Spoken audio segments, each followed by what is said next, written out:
Welcome to today's video. In today's video, I'll be showing you how to make simple potato patties using either potato flakes or potato flour.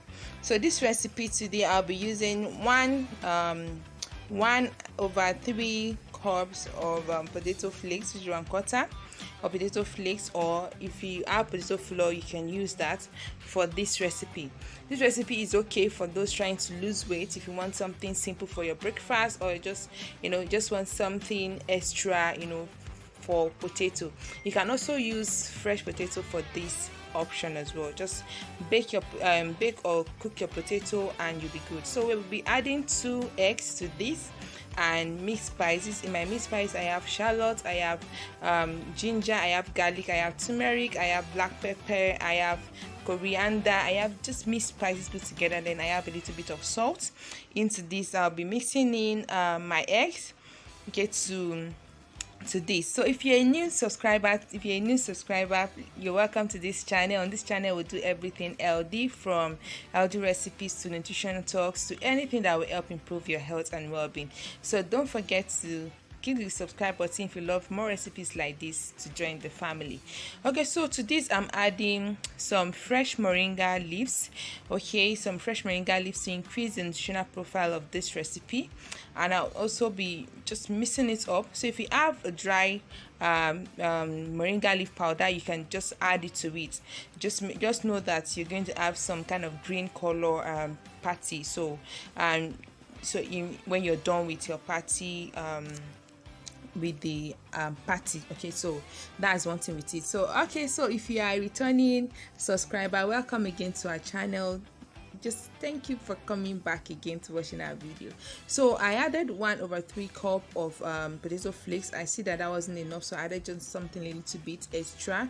As you can see, that I added to this, and I'll just mix it up, toss it in the egg.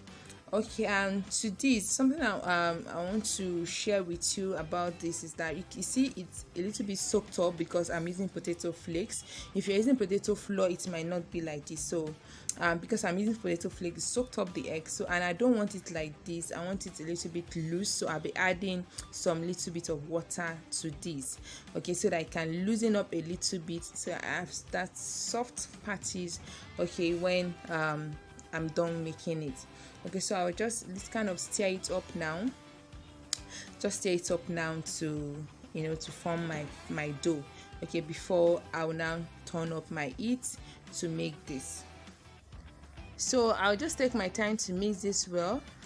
For you that is trying to lose weight and making this, you can add some extra 1 egg, just so that you increase the protein. Or when you serve it, when you're done serving this, you can serve it with Greek yogurt. That will increase the protein content in this. So to my pan now, I'll be adding just 5 ml of oil. 5 ml of oil, which is about a tablespoon of oil, and it's not too much for this recipe. Okay, so I see that my oil, to add all the 5 ml was too much, so I added just this quantity. So let me start with this and see. So I'll just be molding my patty into my palms. So to make some very quick patty, you just need to pat into your hands, and so I'll be dropping it onto the pan when I see that it's hot. So I'll repeat this process for every other one to until I'm done with the dough form. So you see, I'm still having leftover of my oil, so I'll be keeping that. I won't use it because I'm already okay with this oil. If you're using a non-stick pan, you'll be able to save some oil for yourself, and you're not using too much of oil. Okay, so to this, I'll be pressing it down when I see that it's a little bit cooked. So I'll press it down so that it can cook through very well. There is raw egg in it, so that I can cook through then before I flip it over again. Okay, so that's what I'm going to do. So the reason why I added the moringa to this is because of the high nutritional profile of moringa, because it contains a lot of calcium, contains different other nutritional benefits I talk about in one of my videos. So you can check my channel to watch about the benefits of moringa for yourself. Okay, so this was very interesting to cook, and man, it was delicious. If you make this recipe, come back to this video comment section to let me know how it goes. Okay, so I say you can also use fresh potato. So all you need to do is to cook the sweet potato, then you peel it and mash it, then continue with other process, so it also get this same outcome. So it's very simple to do. So if you make it, remember to share your outcome in the comment section below. So remember, if you're a new subscriber, please don't forget to click that subscribe button and the notification bell for more future updates, and also to keep living healthy. Okay, so don't forget to share this recipe with your friends and families. I'll be looking forward to your feedback on this channel and to keep seeing you again. Thank you for joining me again today. Until next time, I'm Mary Matt.